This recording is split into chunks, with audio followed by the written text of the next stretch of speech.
Hey everybody, Rob Mullins here. So it's March the 16th, 2023. And for those of you in the jazz and R&B worlds, you probably realize that the amazing singer and composer and R&B star, Bobby Caldwell, has left the building. So if you don't know about Bobby's music, I know that you've heard it. His biggest hit was What You Won't Do for Love. Ba-da-ba-ba-ba.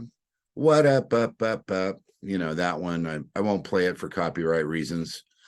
But thank God for recording, and Bobby's music will be with us forever.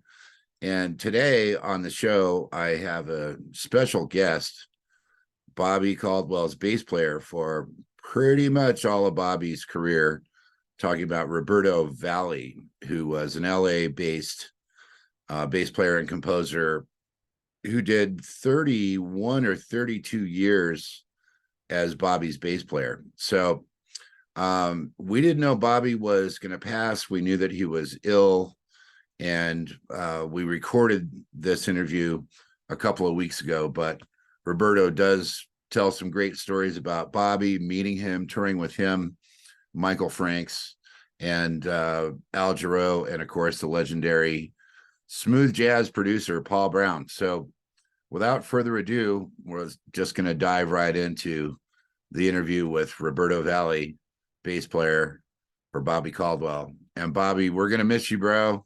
Thanks for everything you left behind here. It'll always be with us. And we're live in 3, 2, and welcome everybody to another episode of the Planet Mullins podcast. Today, I have an amazing bass player, songwriter, composer, and I just found out he has perfect pitch. We're going to talk about that. Say hello to Mr. Roberto Valley, ladies and gentlemen. Hey, man. How's it going, Rob? Yeah, it's going really well. I think it's funny that we just started talking about the perfect pitch thing, and it reminded me of the last gig that we did in Brentwood where the sax player was so out of tune that I don't know how you managed to live through 4 hours of that. I talked to another bass player who did one of those gigs when you weren't available. He came in and he subbed for you, and he had this just horrible look on his face the whole gig. And at the end of the gig, after he got home, he texted me and he said that guy was so bad I had to sleep with my metronome on tonight. Oh Lord, yeah. Well, I try to look at the good, in everything. Same thing like a song. If I hear, I try to pull out something positive and to say something nice about it, or get something, make it a positive thing. Like even if it's like not what I'm gonna do, that person, what I'm not gonna do. Like make everything in a perfect world, make everything a learning experience. So. Well, that's a great attitude to have, and it's definitely served you well. Folks, if you don't know who Roberto is, I would say he's one of the bass players to most biggest names in jazz. That would include George Benson and Bob James, Al Jarreau, Diane Shure, Benoit, Kirk Whalen, Bobby Caldwell, Patty Austin, Arturo Sandoval, Larry Carlton, Marion Meadows, Peter White, Paul Brown, Boney James, Rick Braun. I mean, the list just goes on and on and on. So, there's a lot of bass players in LA, but few of them have this kind of list of these famous people. What do you think it is about you that, people would prefer to call you before all these other incredible bass players? Because obviously you've worked with just damn near everyone. Mm-hmm. Well, if I'd have to put one thing, I dumb luck, grace of God, right place, right time. I mean, when I moved to LA and I had a couple of pretty nice gigs under my belt, and this which was Spyro Gyra. I was a nobody, just living, bopping around the planet Earth in my early mid-20s, and not really caring about getting hooked up in the established music scene. I was just like living my life, spending part of the year in France, part of the year in Florida, part of the year in New York. And I wound up hearing through friends, whatever, that Spyro was auditioning, and I got that job, and it was great. And then I went on to tour with Michael Franks for a little bit over a year, and he was my audition to Bobby Caldwell when I Wow. messaged Bobby to come and hear me play. And as fate would have it, Bobby showed up hungry, looking for a bass player, and I fit the bill. So again, right place, right time, divine intervention. So I moved to LA to start rehearsing with Bobby, and the guy who was doing front of the house for the Japan tour with Bobby was this guy. Pardon me, I'm getting a call. I'm just going to send it to voicemail. No, that's You fine. oh, Actually, if you're a little bit closer in, I can hear you better. So oh, okay. it has Is come in about 6 inches or so. okay, cool. Is this a little better? It's perfect with your handsomeness. Oh, dude, flattery will get you everything. So anyway, uh, the guy who was mixing front of the house was this engineer slash producer by the name of Paul Brown. Oh So yeah, Paul. this is before Paul was the producer icon that he became.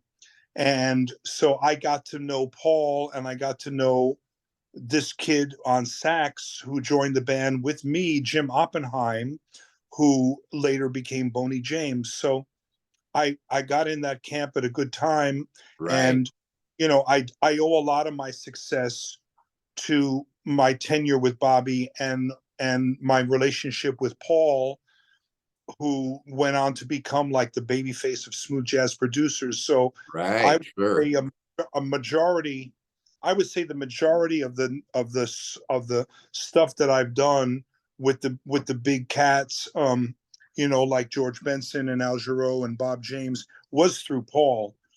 Dave Koz, Summer Horns, he put me on these records, and he could have hired anybody that he wanted to.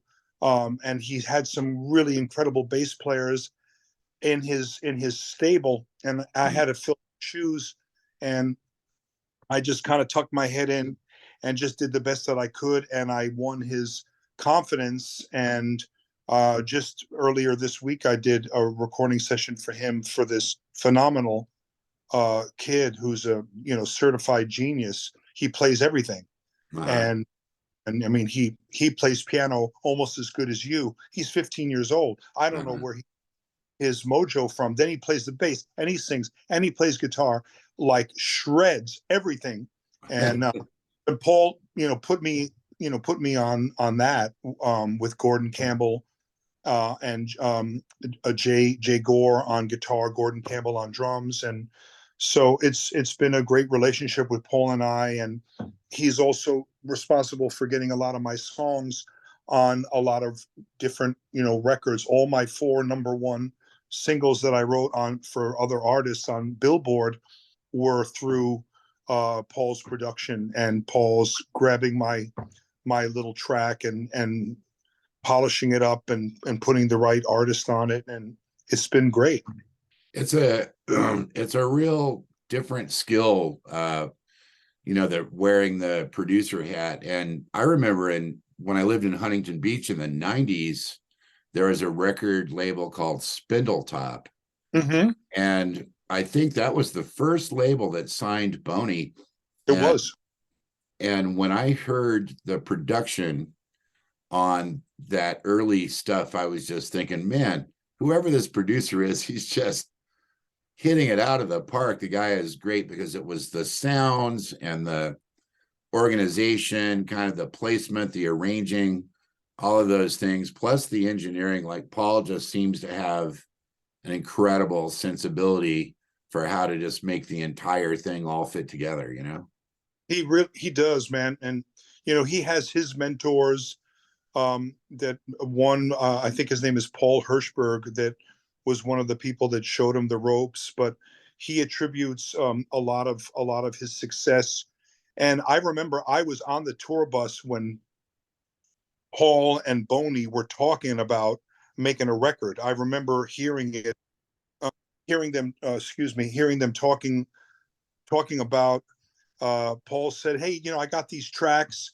When we go back to L.A., let's cut some and see what happens." And uh, I remember Paul's concept with Jim Boney was, well, what about if Luther Vandross played sax? What would that be like? And Paul mixed a lot of songs, engineered a lot of songs for Luther, and Oh, Luther gave him a carte blanche in the studio, would fly Paul to New York and just say, what can you do to this song to make it, to make it more appealing? How could you make me better?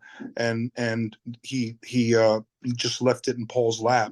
So I think that helped shape Paul's sensibilities and sounds and things like that. So did you Paul. ever because I've had another bass player who's done really well, Vale Johnson. Mhm. I had Vale on the show, and I got to tell you, that was one of the most hilarious Oh God. like interviews I've ever done, because he was he has so he has so many stories. And we got into the whole thing about Kenny G and his his defense was kind of similar in a way conceptually. Kenny's concept was a lot like Paul and Boney's concept, because Vale said Kenny never wanted to be a jazz artist, and Mhm. he considered it, instrumental and vocal R&B. Right. And that's what it's always been. It was never supposed to be jazz. And how it ended up being, people saying, "Oh, Kenny G can't play jazz," but Kenny was never trying to play any jazz. I mean, Mhm. after he left Lorber, he was doing a different thing. And Yeah. but this list of people, I mean, what was it like? Oh, well, I want to go back to Bobby, because I'm a huge Bobby Caldwell fan. I got to produce only one tune on him, and it was "Tell It Like It Is." Yes. He had recorded that as a guest on a Michael Langton project, and whoever the producer was, I don't know who it was, but they just totally murdered it and did a horrible job. And I ended up getting called by Syndrome to save that single, which I went to a studio. And I mean, I don't know if you played on that. You probably did. No, I did not. I did not play on that. That was another. It was a drummer slash producer who I know. I won't mention their names, Yeah, um, good. but a really great drummer who put me on a few things. But no, I believe that was Larry Antonino that played on that. A great, Oh, it's great. Larry. Yeah. Yeah. Well, I remember going in and just, listening to this stuff and these tracks. It was Ellis Hall was on there, Right. and a lot of these people. And so they brought me in to kind of save that project. It went into the top 20 on those ancient formats like adults contemporary. Yeah. Yeah. Or smooth AC or AOR, album oriented rock. But uh going back to Bobby, I mean, he was always so big in Japan. You guys must have had huge audiences and had a great time traveling over there. Yeah, man. Actually, Bobby's tour in '91 was my second tour. I had just gone there 4 months earlier with Michael Franks, and it was the same promoter, same venues. Mm, Um, they were, I mean, it wasn't like Budokan huge, but it was like 3,000, 4,000 seat theaters, auditoriums, like Knocking Out Sun Plaza, Kozaninkin Hall, places like that. And yeah, I mean, he has a really devoted fan base. And I did his last tour. I can't believe it's like going to be 3 years ago, or wow. right before COVID hit, um, Oh, COVID, yeah. November of 2019. And you know it scaled down, and we were playing, like the Billboard Live, which is like I'd say one of the premier jazz clubs in the world, Right, and sure. sound, and their monitor, I have my in-ears, and it's just like Godhead. You playing there, it just sounded so amazing to play there. The people were so nice. You know, Japan, you know, they have a work ethic and a respect for what they're doing that's unparalleled with anybody on the planet, I think, you know. I really have to agree with you on that, because I remember, I mean, just a quick comparison story. So I was over there with the Crusaders. I was over there with Indugu and Alfonso and Ernie Watts. I was over there with my own bands. And, you know, we would party pretty hard after the gig sometimes, because the sponsor guys always had these memberships to these clubs, and they'd be like, eat and drink whatever you want. And, you know, you stay up till 3 o'clock in the morning. And I remember one night walking out of this club and not really having any idea where I was, but I figured I could just catch a cab and get over to the hotel. And I had my hotel card with me and stuff. And I walk out on the street, and on my side of the street are 0 cabs. And on the other side of the street are hundreds of cabs, and they're all going somewhere. There's some sort of a holiday thing where all the cab drivers are only going to go east all night and nobody's going to go west. Right. And I'm out there, I'm thinking, man, I don't know exactly how far I am from the hotel or what I'm going to do. And how am I going to get home? And it's already 3, and I was staying at the KO Plaza, and I just set out on foot kind of aimlessly. And I walked about a half mile, and a person who was a total stranger came up to me, and they said, "You're obviously American, and you obviously are really lost." And I Right. said, "Yes, I am." And they said, "Well, where are you staying?" And I got out my card, and I said, "Oh, KO Plaza. Okay, I'll I'll take you there." And this guy who didn't have a car walked me all the way to that hotel in the middle of the night on foot for no compensation, just Yeah.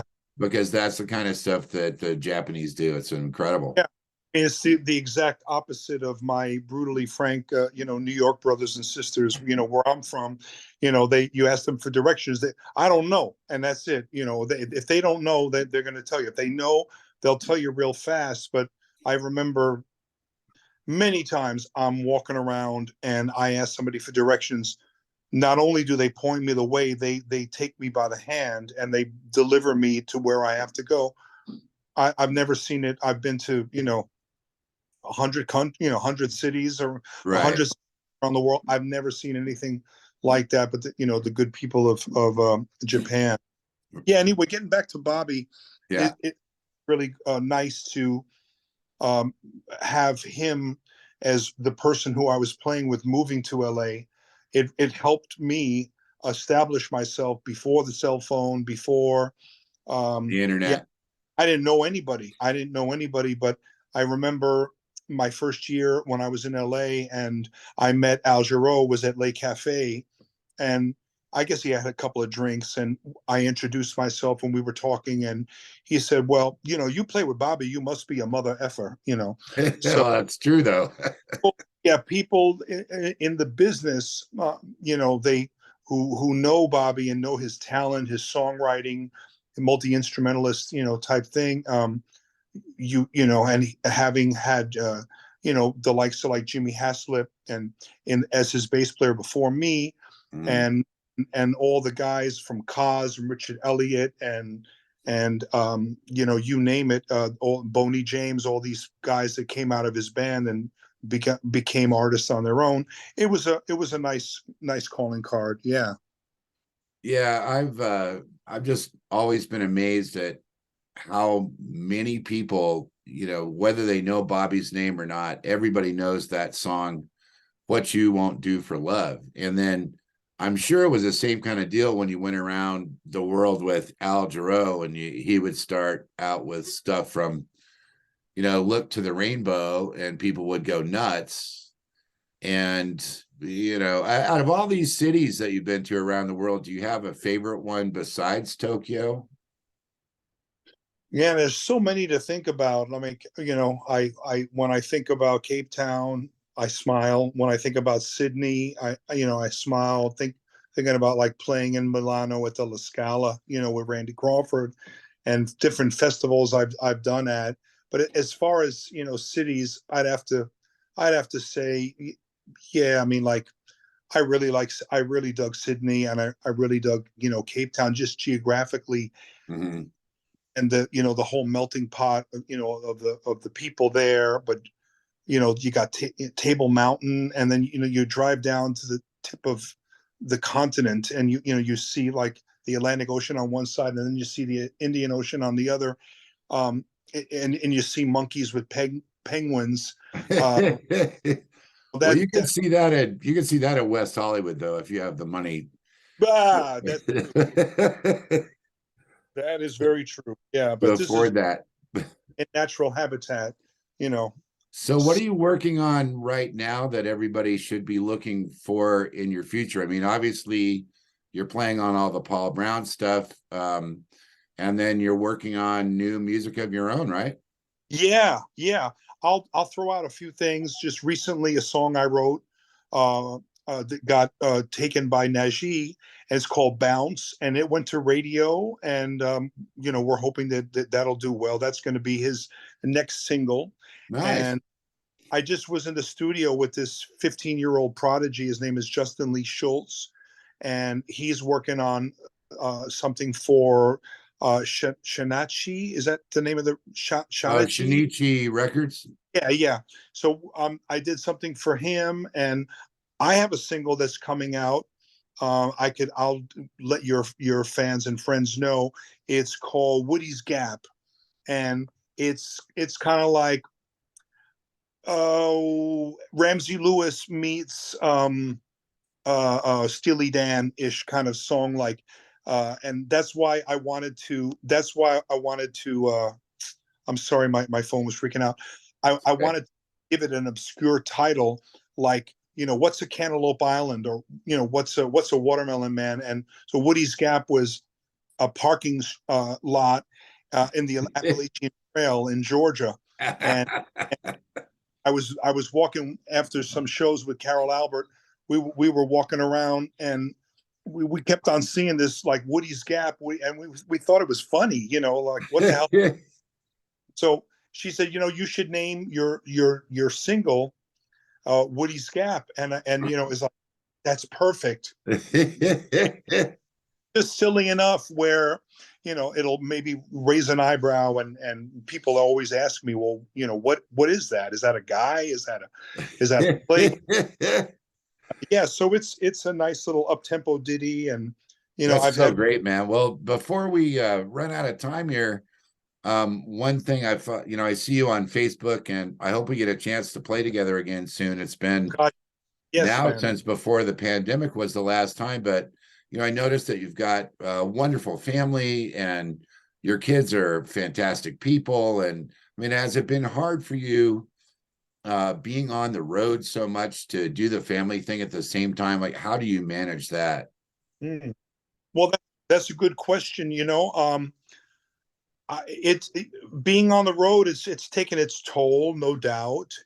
But I've always tried to put, like, I've shelved, pretty juicy jobs, choosing my family over the work, just because I'm even in the future, I know that I'm not going to be able to go somewhere, and I haven't told the person because it's months down the road, but it's going to be on my birthday. That's my daughter's graduation, and somebody said to me, a while back, like, Roberto, what would you how would you feel in 5 years from now if you took that gig, or if you missed, your a family function. So Mhm. it like that, it makes decisions easier. It's taken its toll, Rob, but at the same time, I've done things with my kids because when I'm home, I could really be home. So I've Right. taken it of all, like, the school trips to the Getty Museum or the La Brea Tar Pits, or whatever, going to Disney Hall to see the LA Philharmonic. So there's a lot of times when I'm the only male, biologically male, parent on a school trip, because I can. Uh-huh. So I just try to make it, when I'm home, I can be really home. I can go to daughter's track meet, and always try to have, when I'm home, have that Sunday Italian dinner, or Sunday, Yeah, Wednesday. man, I love seeing those pictures of the dinners and stuff. And everybody, a lot of what happens when you play gigs with people, you really get to know them. And on every gig I've ever done with Roberto, during the breaks, he's always on the phone to his family the whole break. It's like, uh-oh, daughter number one has got a problem with a flat tire on the 405. Okay, let me Right. solve that problem. Okay, so my son is stuck in the airport in Paris and lost his passport. Okay, let me solve that. You're That's a good too, dude, man. man. I'm happy to know you, brother. Thank you, man. Same here, bro. And I gotta just tell your friends and fans, every time I've talked with you, I mean, every time we've played together from the very, very first time, I've been totally in awe. You are such an amazing pianist, and I know that you're an incredible writer as well. You graced one of the songs that we co-wrote on my last album, Rush Hour, Right. together.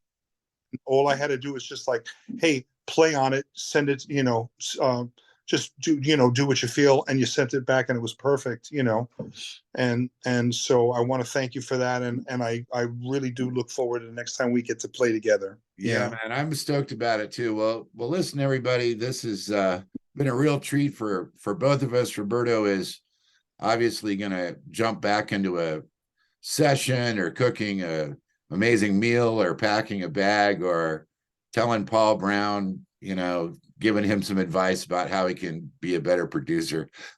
Just kidding. Yeah. And I thank you so much for coming on, bro. And look forward to when we can get together in person again. Thanks so much for having me on your show, and a shout out to your friends and fans, and yeah, thank you Thank you, again. bro. Time. All right, folks, that's going to do it for another episode of the Planet Mullins podcast. We'll see you on the next one. Bye-bye.